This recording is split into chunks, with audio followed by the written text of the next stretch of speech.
troubles and too much sin, test will occur. Running a race we will never win without the word.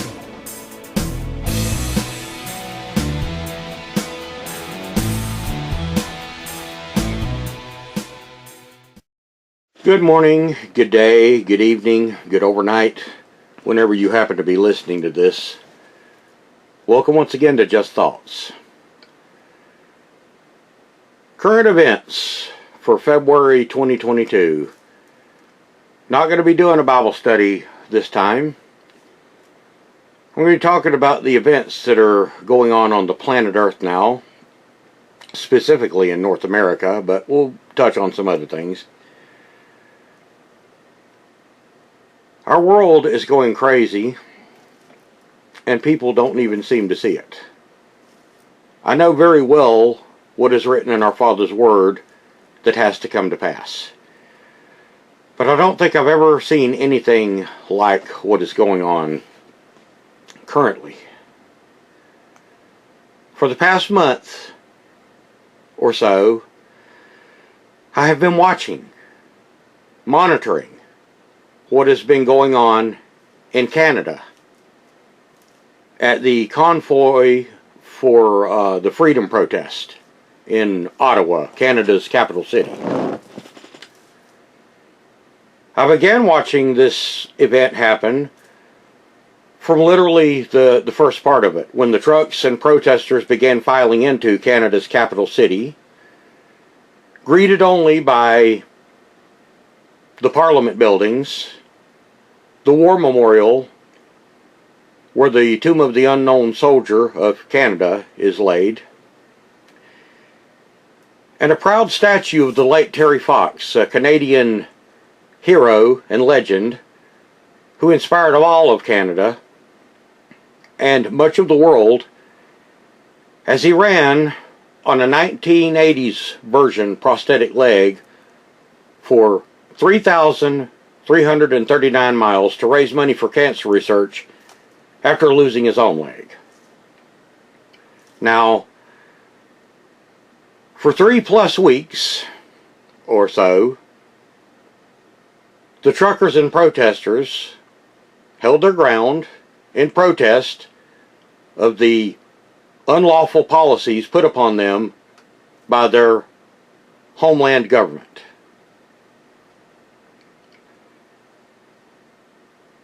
And during this time, there was almost nothing done to them except for some small harassment by police officers. But as we got closer to the end of the third week, the police, under the power of city leaders and of course of the Prime Minister, began strong-arming the protesters and local residents. They closed down stores and shops, restaurants, by threatening the owners with permanent shutdown and seizure of their property. They told them if they served the protesters or helped them out in any way, that they would be shut down. That is what you call government coercion. Some of the stores complied, some of the restaurants complied, others did not. So the police put rules on them so that they could only serve 2 customers at a time, which severely limited the store or the restaurant's income for each day. Just a few days before the Freedom Convoy was finally dispersed, the Prime Minister declared an emergency act. And it was enacted before it was even voted on by the parliamentary body. However, the Prime Minister, several days before this, in an attempt to make things look much worse, and to fool the world into believing things that were not true, into believing that the streets of Ottawa were far more dangerous than they really were, because of the Freedom Convoy protest, had gates installed around Parliament. And these gates were not tall. They would have not stopped a 10-year-old from getting over them if he or she had wanted to. But it was a delightful propaganda tool for the mainstream media to use to fool the masses in Canada and in other places around the world into thinking that the protesters were an unruly mob, when in fact the opposite was the truth. All of this securing of the city was done simply for show. How do I know this? Because, as I said, I watched. I stayed on watch. That's what a watchman does. I watched the events unfold daily, many times late into the night, as live streamers covered these events live, in real time, with raw, unedited video, which was playing in real time. So far, these videos have not been removed from YouTube, and they show exactly what went on at the Freedom Convoy and protest. There was no violence. There was not so much as a window smashed. I must say it is the most peaceful demonstration I have ever witnessed in my life. There were no stores looted. There was no pillaging. There were no people jerked out of their cars and beaten. No citizens were threatened nor harmed at all. No buildings or businesses were set on fire. No property was damaged. Like we see here in America when people are moved to knee-jerk reaction, anger, and hatred by false narratives and by media urging. Quite the opposite. The protesters kept the streets clean. They picked up their own trash. They even shoveled snow, which came down in copious amounts. And they put down their own salt on the roads to keep the streets safe. A very stark contrast to many of the protests, again, which have occurred here in America over the last few decades. Now, these protesters were allowed to protest according to the Canadian Charter, which is very much like our own Constitution. It gives them legal protection to protest against government and to freely speak out their minds and have freedom of speech against what they deem as an illegal set of government policies, which had put the country in risk, which had caused many people in Canada to lose their jobs and livelihoods over the policies put in place. I don't want to use the M word because it might get my video taken down. I will not be using a lot of words that I should, so you're going to have to kind of fish around in this to understand what I mean because of the YouTube censors. Now suddenly, during the third week of the protest, everything came to a head. Again, the Prime Minister declared an emergency act which had only been used 3 times previously. It was once called the Emergency or the War Act, the War Emergency Act, which was used during World War I and World War II. In the 1980s, I believe it was 1984, there was an uprising where there was actual violence which had occurred, and the Emergency Act was enacted then. But none of that was the case with the protest of the Freedom Convoy. And I know because I watched it virtually all day long, except for when I had to go out and do my things. But even then, I caught up on it by watching the replays. However, for the most part, I did bear witness to it live on screen.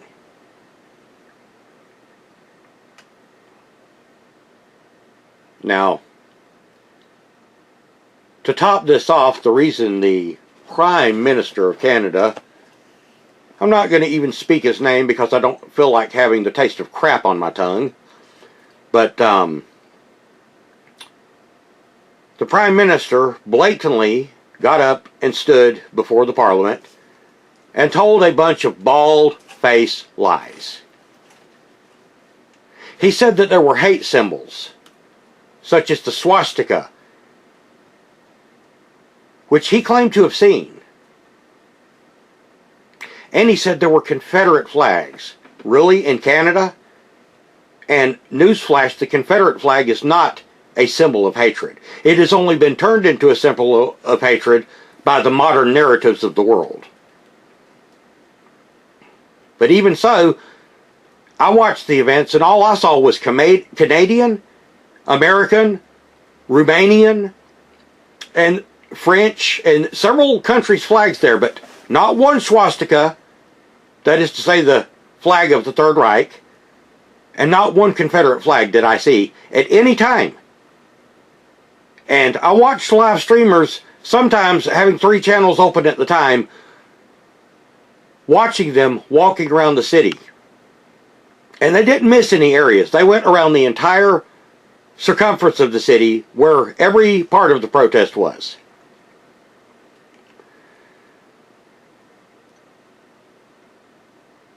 And I'll tell you what else. There were thousands upon thousands of people with cameras that were not live streaming, that collected footage of the events that went on at the Freedom Convoy. Hundreds of thousands of people witnessed this live and from video, including myself. And the things that the Prime Minister and the leftists in Parliament are claiming were there were not there.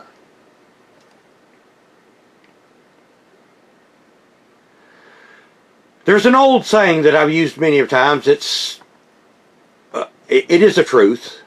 A lie told enough times will eventually be accepted by some who do not know as the truth.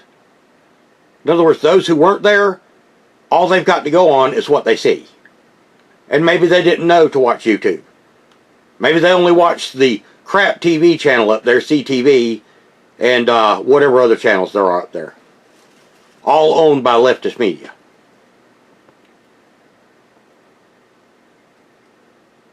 But the leftist mainstream of media have lied to the people. And the members of the NDP, which is the, I suppose, the New Democrat Party of Canada, should be the New Dictatorship Party of Canada, which in reality are kind of the equivalents of our own liberal progressive socialists in the Democratic Party of America, which are also as venomous as these are. These are freedom haters. These are people who hate capitalism. These are people who have very little for Christianity, though some of them claim to be Christians, and they push the narrative. You know what I thought was really funny is that with all this going on in Canada, and such violence as we are told by the Prime Minister and his leftist government, none of it was covered on American TV, except for on One America News, Newsmax, and Fox News. Not saying I'm a Fox News fan by any stretch of the imagination. And there's another channel called America's One Voice. They also carried it. Now, anyone who wants to know the truth can go back and look at the 28 to 30 days worth of Freedom Convoy videos that there are. There are about 25 streamers on YouTube who went and streamed the events. And they have archived their actual footage of what went on in Canada's capital city on YouTube. And probably on Rumble and maybe several other places. Some of them have even streams on Facebook and probably all other social media. But their footage tells a very different story than what the Prime Minister is saying, and what the liberals of our northern neighbor nation are saying to the world. Now, at the beginning of this, and up until about the third week, as I said, the police officers were on duty all over the place. And they marched around in their little yellow jackets en masse. But there was no reason for them to do anything because the protest was completely peaceful. However, when the emergency was declared by the Prime Minister, because he said the provinces couldn't handle this, which was an absolute lie, they are in fact the ones that handled it with little help from the UN, suddenly the once friendly cops turned into what can only be compared to the brown shirts of Nazi Germany. Kind of like the Night of the Long Knives in 1933. They began abusing their power and authority to arrest protesters on trumped-up charges, or no charges at all.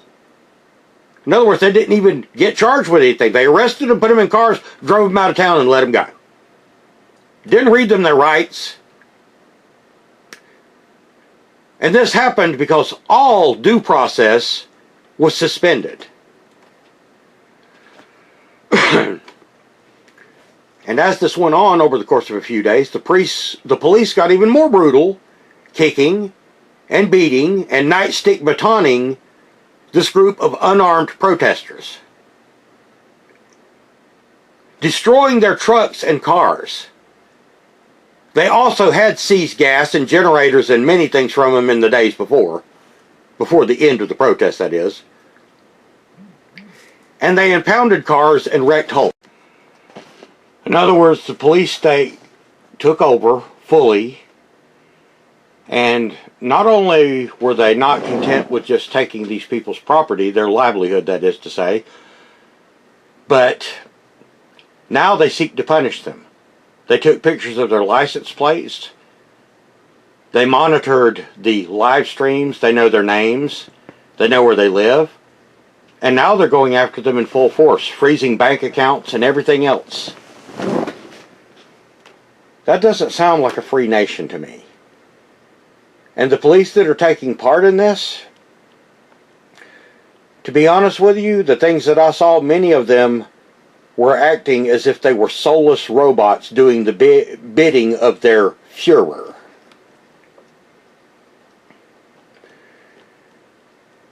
You know, when you launch stun grenades at a crowd singing the Canadian national anthem for no reason, when they're just standing face to face with you, when you spray them with pepper spray when they're not actually doing violence,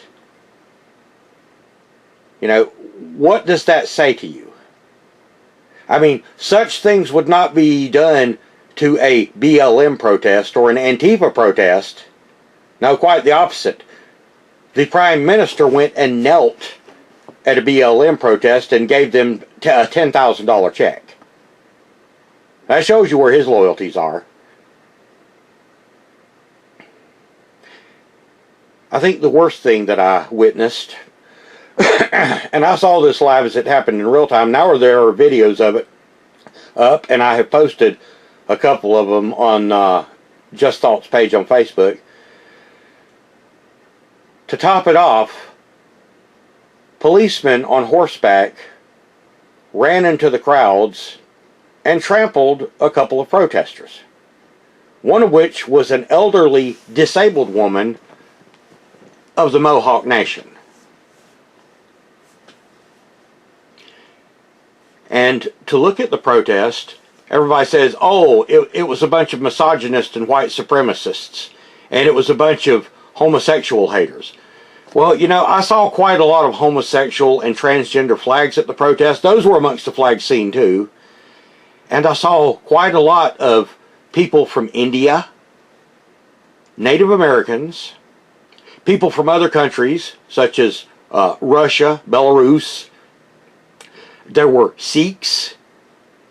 There were quite a number of black people there. It's not unlike the events of January 6th, where the only ones really harmed or even killed were protesters. But I have to ask myself, oh yeah, I forgot one more thing. As a final insult, the police turned the streets of Ottawa, the capital city of Canada, into a fenced maze, which is very reminiscent of looking at East and West Berlin or Checkpoint Charlie. And why? The protesters had assembled lawfully. That is to say, they were not breaking the law. They had not done 1 ounce of harm to any building, any place, or anybody. The worst thing that they did do was to make a hell of a lot of noise. But even so, when it was asked of them to quit blowing their horns and quit making noise, they did. Until the last days of the protest again. They started making noise again. I can truthfully say I've never seen such a police presence working against a peaceful crowd. I mean, right after the Super Bowl, I sat and watched some live streamers in Los Angeles as the Los Angeles Police Department deployed in full force. But at least the LAPD had a reason to deploy. Because as celebrations got out of hand when the game was over, cars were overturned, fires were set, looting occurred, and a lot of property was destroyed. Maybe not as in some of the riots we've seen, but there was enough for them to deploy like that. And those police showed incredible restraint against the people that were out there partying. Yet in Ottawa, a group of people peacefully protest, and because the Prime Minister doesn't like it and he's losing face amongst his country, he calls for an emergency act and sends his henchmen out to do his dirty work. In saying this, I also have to mention my other thoughts on the matter. I must confess that I begin to wonder if, in fact, a lot of this was not planned out for the eyes of the world, even the freedom protest itself. I will expound on that more later as we go along, but the last time the world has seen an elected official, or even an appointed official, do such a thing as what we saw in Canada to a free country was in Germany in 1933, before the war and before the full genocide of the Jews began.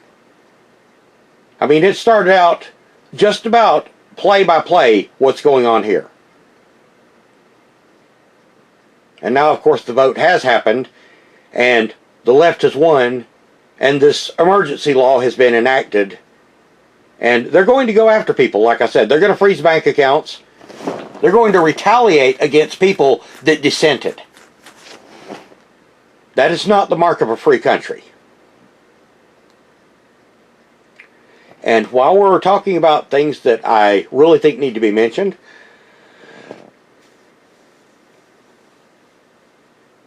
what I saw from the protesters in some elements was not completely agreeable, but I saw nothing at all for them to get the treatment that they got from the police. In America, on most every police car, it says to protect and to serve. These police officers of the RCMP, that is the Royal Canadian Mounted Police, and the OPP, I suppose that's the Ontario Provincial Police, along with some UN officers that were flown in, better said imported troops, did exactly as they willed, with no accountability, in backing up the Prime Minister and the NDP, Socialist Progressive Party of Canada. And of course they were backed up by the media. And as for the conservatives in Canada, very much like our own conservatives here in the United States. In other words, big talkers, but weak, spineless conservatives on the right that are big barkers, but no bite. It is very similar to what has happened in our own nation, and what's even happening now, where conservatives talk a good game, but when it comes down to it, often they reach across the aisle and basically bow down to the left. I have to wonder, are they bribed? Are they blackmailed? Are they threatened? Do they have something on them that wouldn't be savory to get out into the public eye? Or are they really just that weak and so in fear and terror of being labeled by the media, which most everyone in this country, except idiots, knows is corrupt? Points to ponder. Points to think about. And isn't it funny, at the same time all of this is occurring, we have a impending war about to begin, or so we are told, between Russia and Ukraine, and Vladimir Putin showcases his new weapons, which he claims are so much more powerful than the weapons of the past, and that he could easily decimate the United States and the rest of the world if he wants to. Well, brag and saber rattle as he may, he's not going to do it.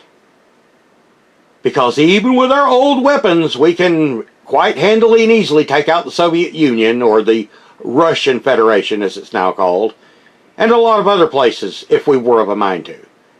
Mutually assured destruction is what they call it. But it's not going to happen, because it's not written in our Father's Word. But while this war is looming, we've got Sleepy Joe on the job. That is, when he knows where he's at. So we can all feel safe about that. And one more point about the Freedom Convoy. The Freedom Convoy was not about anti-jabs. Okay? It was about the freedom to decide for oneself what is put in their own bodies. Most of the people, even at the protests, were in fact jabbed. But there were things that I saw, which I alluded to earlier, which I said I was going to get to, at the protest, which were kind of unsettling. And it did make me wonder if the whole thing was a put-on. Because the protesters were using slogans which have been used for years by the left, such as, "My body, my choice." Pro-choice. Okay? And I get what the aim of that was. In other words, if you're going to use it for one, yeah, it should be used for the other. But also, power to the people. Or the Great Awakening has begun. Or even Build Back Better, which is one of Sleepy Joe's sayings. Again, all of these slogans have been used by the left to bring about change, and not change for the better. I also noticed that when people were up on stage speaking and giving railing, powerful speeches in favor of the protest, against the government, that a very common sight seen in the crowds was the old raised fist. The raised fist. For those who do not know what the raised fist symbol means, it was once the symbol of the Socialist Party, and it was the symbol of the Communist Party. And all you have to do is type in fist or raised fist, and you will see that it is all about communist and socialism. It is widely used by BLM and Antifa. It has been used by the Black Panthers. It's been used by a number of people to stand up against authority. It's been used for many years by counterculture revolutionaries and activists. Now, when I first started seeing these things, of course, the obligatory devil's horns, that is a sign that has been used by devil worshippers around the world. And let me make it clear, I do not believe that these people were actually doing that. That symbol was largely adopted to say rock and roll. Most people don't even know what it means. But when you see these symbolisms, you kind of have to wonder. And most of the people involved in this freedom convoy were, in fact, citizens wanting to fight for their liberty and have a voice where they had none. So I do not believe that most of the people that participated were part of the top echelon of it. But I do have to wonder if the whole thing was staged and happening for the eyes of the world. And I will go into more about that later as well, because there's a lot of things to look at when you're talking about these things.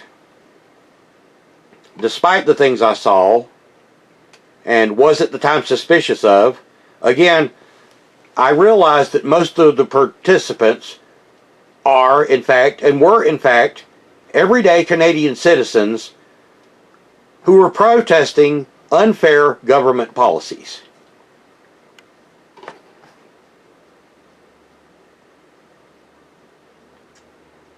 One of the reasons I mentioned this staged thing as far as the convoy and the police is because I'm very keenly aware that the elites in the world, well, let's just call them who they are, the Kenites, are excruciatingly extremely cunning.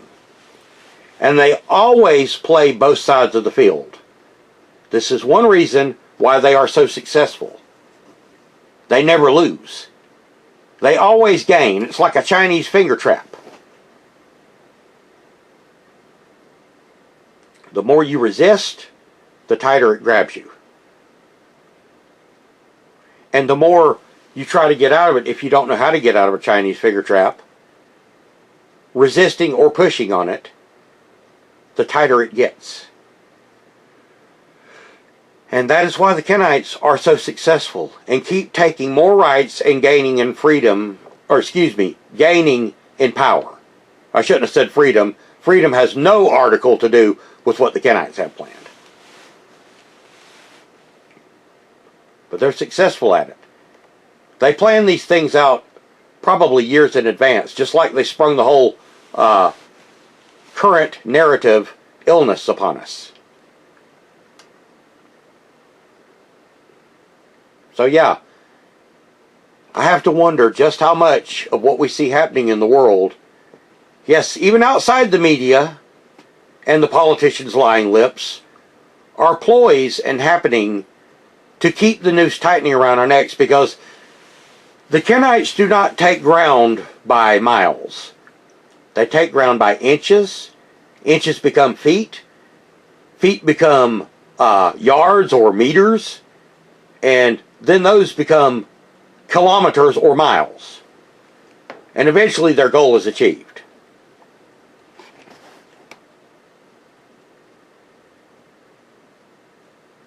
But there's also other possibilities to why we see this going on. I'm going to suggest one of two possible outcomes that will come from this convoy in Canada and the harsh crackdown upon it, and the convoy in America, and probably the harsh crackdown that will occur with it. I'm sure they will plant some Antifa in there and make it look really bad and horrible, especially with all the things going on and critical race theory being taught everywhere, you know. But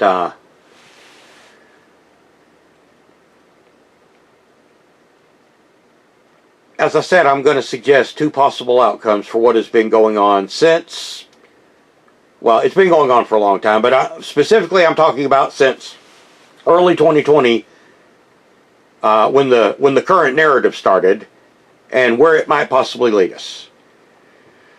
I want it to be understood that this is supposition, okay? It's my own thoughts. It's not prophetical.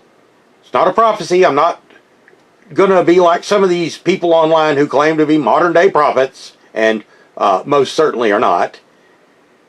And the things that I'm going to tell you are not biblical. That is to say, I can't find them in the Bible to say that, yes, this corresponds to certain prophecies given. What I will tell you is that in the study of the Bible, I have learned many things about not only the cunning of the Kenites and how they're easily able to manipulate people, but how they do it with good and with evil, with power and force, and with kid gloves and soft, warm hands, okay, so to speak. But these two scenarios that I'm going to give you, again, my own thoughts, okay, seem to be a couple of the most sensible paths that I can see, at least for the time being, okay? That does not mean it's going to happen. Doesn't mean it's going to happen either way that I'm going to talk about. However, I do not think all is what it seems. I think we may all be being played here. I think we may all be being set up. Now again, this is my own opinion. This is not biblical. It's not a prediction. It's not a prophecy that it will in fact happen. It probably will not, because no one can outguess the Kenites. Just call it a best guess for certain scenarios which could possibly occur. Okay, so what do we have here? First of all, we've had 2 years of Biden politics. Okay? Now, the whole current narrative started under President Trump. But we've had 2 years of Biden politics. The president who doesn't even know where he is or what's going on unless he's reading from a teleprompter. And is usually walking around looking as if he's lost or confused. But under Biden politics, inflation has gone through the roof. The stock market has fallen. Food and gas prices are up. Prices are higher at restaurants. Rent is too high in many places, and people cannot make ends meet. Income is too low. The southern border is open, and people are pouring through it undocumented, and oddly enough, they're not forced to get jabs either. Even though we're being told that this is an imminent crisis. I mean, how can that happen when there's such danger looming with this current narrative? But there's also another thing. Even though we see Sleepy Joe and his vice president, Kamala Harris, and all these bad policies and the ships that were trapped out at sea, not able to get in to the ports, we see shortages across the country of things. I mean, you can walk into most any Walmart or any store and they will have a plethora of some stuff, but they will be out of certain types of foods. Or they will be out of certain things like shoes or clothes or what have you. There are shortages, in other words. Restaurants can't get things. We're constantly being told that nobody can get change anymore. You know, you can't go through a self-checkout at a Walmart because they don't have change. You pull up to McDonald's or Wendy's and they say, do you want your change back? Yeah, it's mine. Well, we need change. Well, maybe your organization ought to better plan out how to distribute money. But the banks are telling us that the Federal Reserve is not allowing them to give out but certain amounts of change to people. Why? There's more change in the world now than there's ever been. More greenback dollars in the world, especially with quantitative easing, printing money. So where's the shortage? Where's the shortage coming from? That tells you it's a narrative. It's a ploy. But even so, this is 2022, and guess what 2022 year is? It's an election year.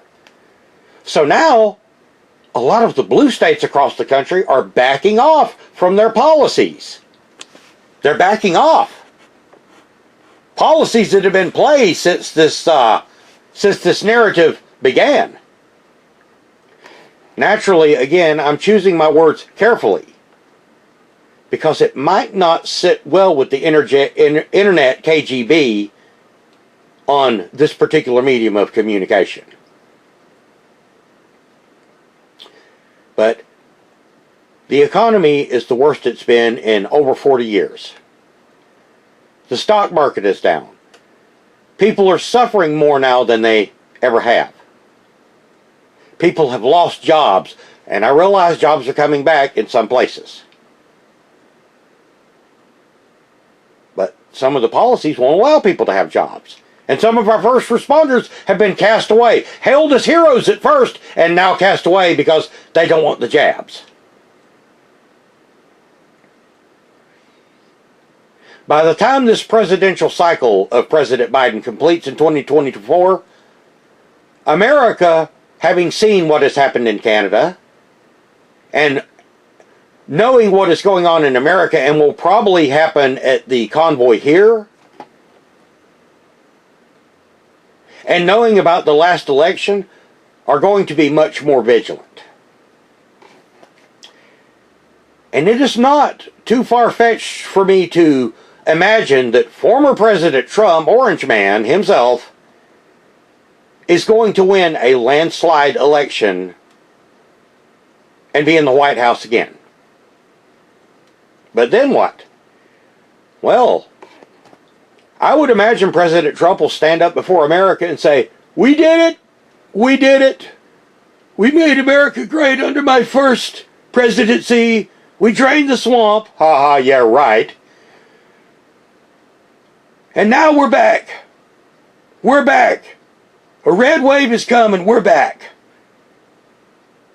And in the interest of peace, and all the bad things that the left has done, we're going to form a coalition of nations, stronger than the UN, bigger and better. And we're going to set up rulers. And America is going to be at the forefront of this. We've made America great again. Now we're going to make the world great again." And of course, people will gleefully follow President Trump, as the mice followed the Pied Piper, into global government. Because they will think it's going to be a kinder, more gentle global government. Be a patriotic American with stars and stripes and apple pie and baseball and freedom for all. Now, that may not end up being the case. But the Kenites love to switch things up, and what you think is going to happen, it is largely, in part, not what really happens. So I'm only putting the Trump scenario out there as a possibility. For those of you who do not know, I did vote for Trump in 2016. I voted for him to keep Hillary out of office. However, in doing so, I held my nose. I will not be voting for him or any other again because they're all corrupt as far as I'm concerned. If it were not so, then the nation would not be in the mess it's in. It's not just the left that has taken us over. It's the right laying down like placid little sheep. I mean, goodness gracious, I can post a Bible study and tons of people will share it. But I can post something political and it gets 2 shares, 3 shares. That'll probably be the fate of this particular talk. But that's okay. I'm not going to change the world. And these are my thoughts. That's one of the reasons it is called Just Thoughts. But let's look at the other scenario. We see that Hillary Clinton is wanting to run for president again.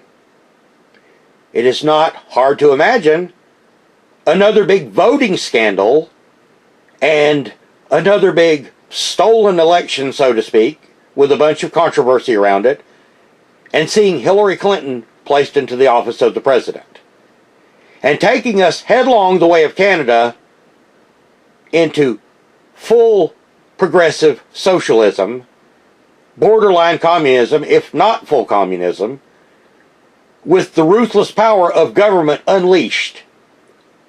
I could easily see Hillary Clinton getting into office and the Democrats taking power in both the House and the Senate.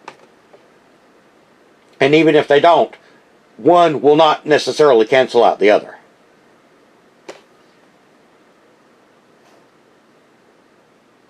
And imagine what would happen if she gets into office and has Nancy Pelosi and all these people behind her.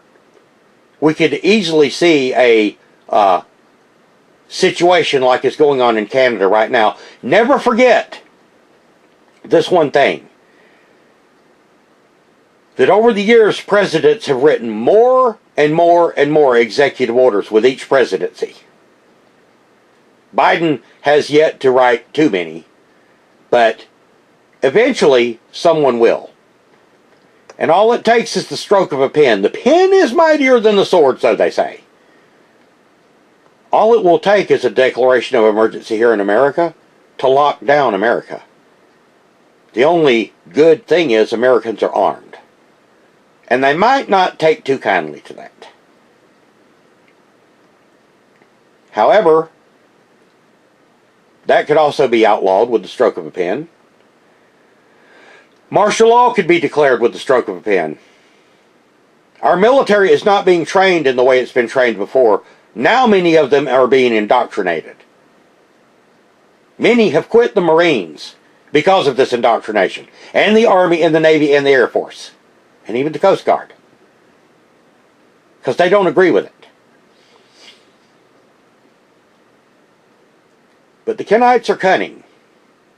Somehow, I think, to ease concerns and to ensure that conservatives and free people, whether liberal or not, moderates, so that they will not rise up, they might in fact go with the Trump scenario. And everyone will say, oh, things are going to be okay, we're going to be fine. Trump's back in office, we got 4 more years of him, possibly 8, and things are just going to be hunky-dory. We could see world government build up under him or under Hillary. Now I'm just putting that out there as 2 scenarios. Doesn't mean it's really going to happen. It could be a newcomer. It could be a newcomer that gets into the presidency. Might not even be Trump or Hillary Clinton. But I do know that Trump is pro-globalism.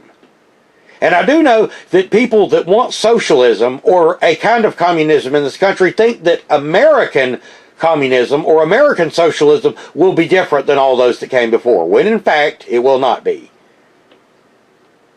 Andrei Ilyich Lenin was quoted, and if you don't know who Lenin is, you really should. You need to learn a little bit of world history. He was the leader of the Socialist Party that overtook Russia and caused it to be a communist nation. Him and Leon Trotsky.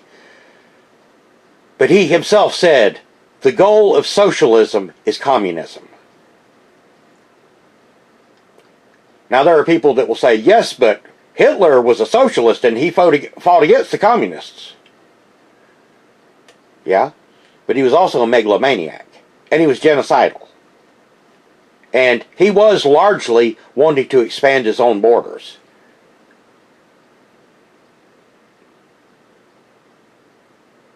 And he almost had the world sewn up for him, because he had Europe, he had part of Africa, he had Italy, had part of Greece, had some of Arabia, and he was moving into Russia, and the Japanese were allied with him. But Russia was a little more powerful than he thought they were, and they beat his ass. Okay, and with America's help, that also happened. But then, what happens after World War II ends? Well, then we've got the Cold War. So now we're against Russia, and Russia's against us, and the communist bloc nations versus the free West. And Canada used to be part of that free West. But now, Canada has chosen a path that is very bad for them. And I should not say that Canada chose it, because I think most people in Canada probably disagree with what is going on. Like most people here in America disagree with the politics here in America. But whether it's a Clinton overpowering socialist network, or whether it's a Trump pro-globalist network, there's one thing that is for sure. And this is one thing that has angered me for years with people like Alex Jones. Do I think Alex Jones is a patriot? Yeah. Do I think he's got a few loose screws? Yeah, I think that too. But Alex Jones was one of the people who publicly used to stand up and say, we're going to stop you. We're going to stop you, New World Order. We're going to stop you, Bilderbergers. We're going to stop you, Illuminati. Well, I have news for you. Nobody is going to stop the one world government. Why? Because it is written in our Father's Word. Go read Revelation chapter 13. It is written. It's going to come to pass. No one is going to stop global government. But there are many courses that might lead us to it, whether a more peaceable and patriotic one or a hardline communist socialist push to it. Either way, global government is coming. So, what would I urge Americans to do if they were asking me? Stand up for your rights. Stand up for your rights. Don't let them make this into a communist nation. Don't let them make this into Canada. Don't let us make us into the Soviet Union.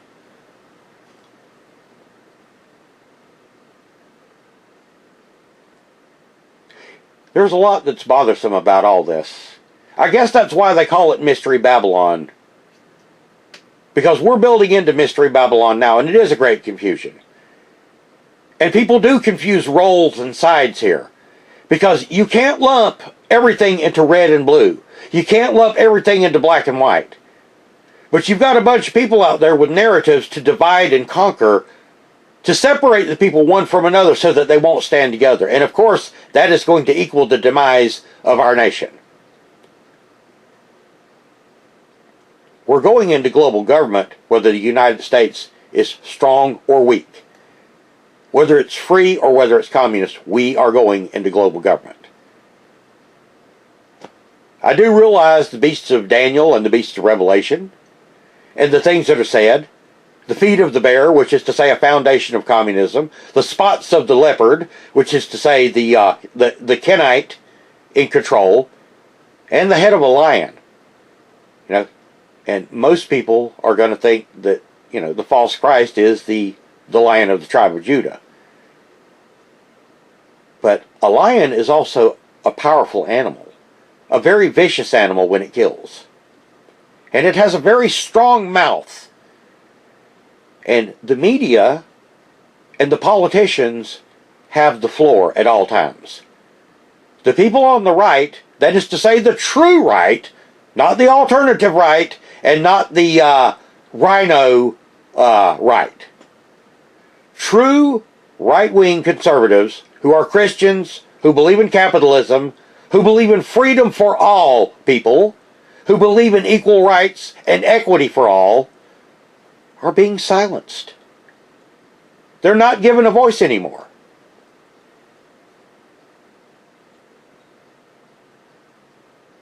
So, yeah, be looking for extreme deception before the Antichrist comes. And prepare yourself.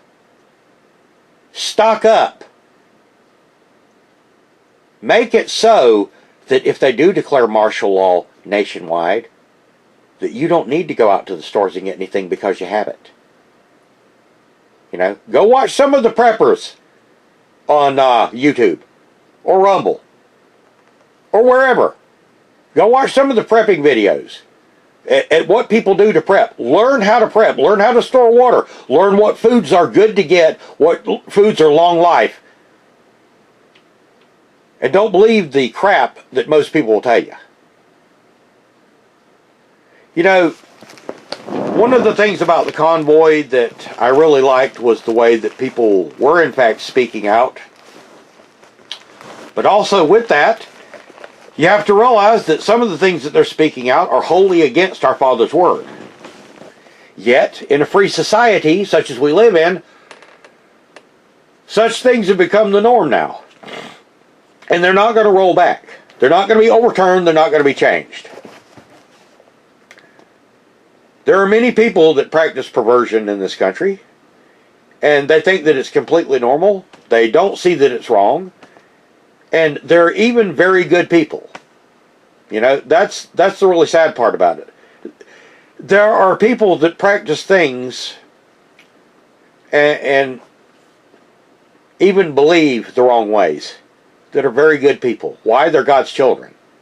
They have it in them to do right or to be kind or to be supportive. And that's also the slippery slope of how a lot of people are deceived. Because they don't want those people discriminated against. And naturally, nobody should be discriminated against. But the Founding Fathers could not have foreseen all of this coming. And who knows about the Founding Fathers even? A lot of them were Freemasons, you know. I mean, we don't really know. All we know is that we do have a Constitution based on the Bible. We do have more freedoms in this country than any other country. As sadly, people have become drunken on those freedoms, though, and they think they should be allowed to do anything they want, anytime they want, no matter how perverse it is or gross or anything else. And they've even got support. I would dare say that if some of the Democratic Party in this country or some of the activist groups went out and started slaughtering children of the age of 4, 5, and 6, that somebody out there would be behind them with it and say, oh, they're not doing such a bad thing. You're always going to find absolute morons that are blind to what is going on, and they cannot be convinced. Just like the people that you try to tell the truth about the Bible so that they're not deceived. They're not going to believe you. They don't have eyes to see and ears to hear, or even if they were granted such by God, they would look the other way. I mean, look at the examples we've seen in the scribes and Pharisees in the Bible. Look at the examples we've seen in Israel in the Bible. What a hard-headed, stiff-necked people. Always doing stupid things. Worshipping false gods and not giving glory to the God that created them. And here we are in a free nation, which, granted, is, by and large part, it has a lot of socialism in it. And Canada has been just like us for many years. They've had socialism. And it has not been successful for them either. It always takes money from people and gives it to other people. Only it's not their money to give. It has failed. Their welfare state has failed. Our welfare state has failed. All of the little gifts and things that politicians bestow on people for votes have failed. Their promises and their big charismatic words are lies.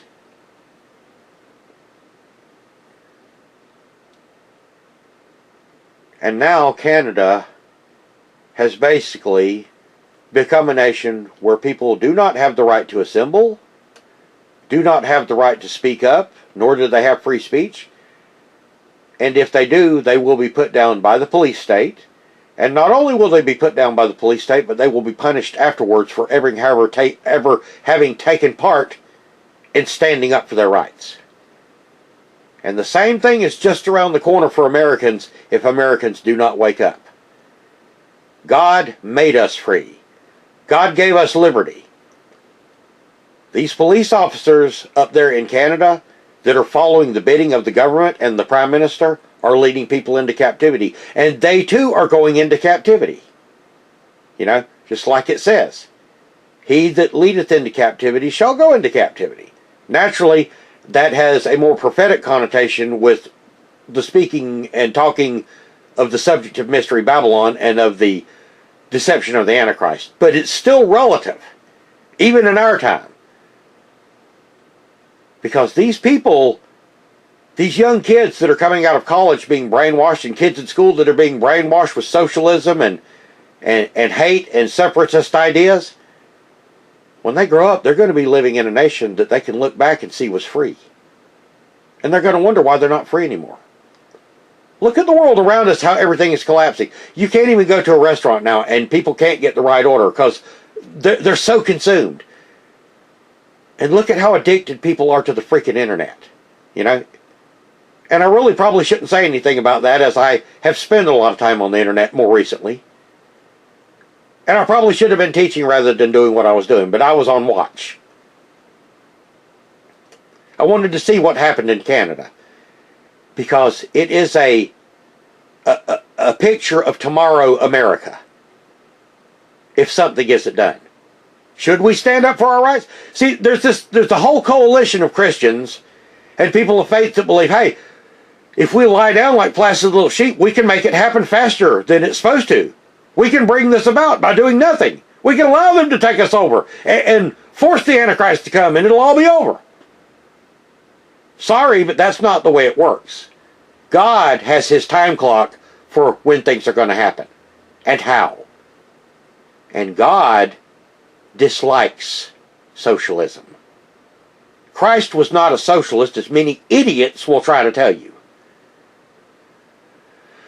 God does not appreciate tyranny. Tyranny has its roots in the word tire, which might as well mean rock hard. In other words, a rock hard head. God does not appreciate oppression. God does not appreciate people suffering. Yet it goes on in every day and every way. So should Americans stand up for their rights? Absolutely. Should it be done violently? Absolutely not. We are as wolves amongst sheep. But we still have the numbers.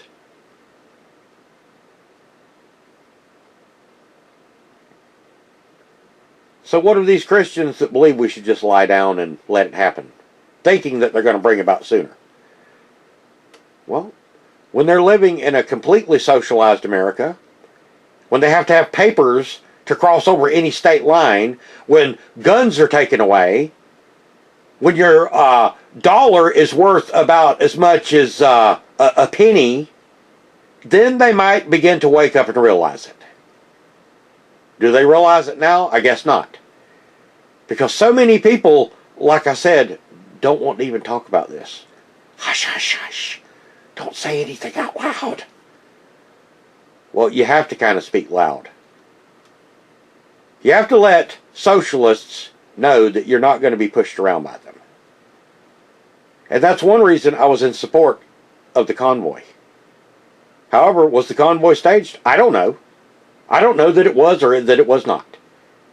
All I'm saying is a lot of what I saw there seems a little too convenient.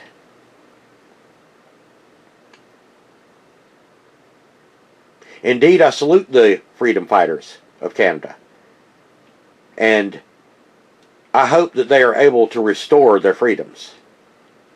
And I hope that America is not subject to the same kind of thing, because like I said, all it takes is the signing of a signature to make things happen now. So, at any rate, that's where I'm going to end this rant, this talk, this current events. I'm sorry I didn't put any biblical verse or scripture in this necessarily, you know, maybe a quote or two. I really do need to get back to teaching again. But this has all been so unsettling and maddening and has angered me, and I wanted to just blow off some steam with it. It's not right. It's not fair. The people that are doing it know it's not fair, but they don't care. They don't care. They're biased.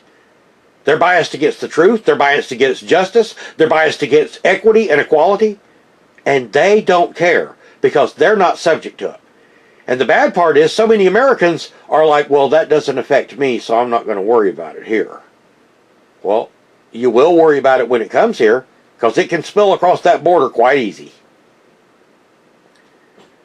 The fact that we have the same forces at work in Canada and Europe and America with two-party systems, always the left against the right, should speak volumes to you about who is in control of both of them.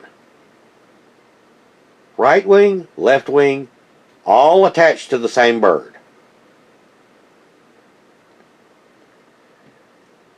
I would consider myself now a conservative, a Christian, a person who is for law. I have the utmost respect for police officers and the crap that they have to take on the streets of America and the crap that they have to take on the streets of many countries.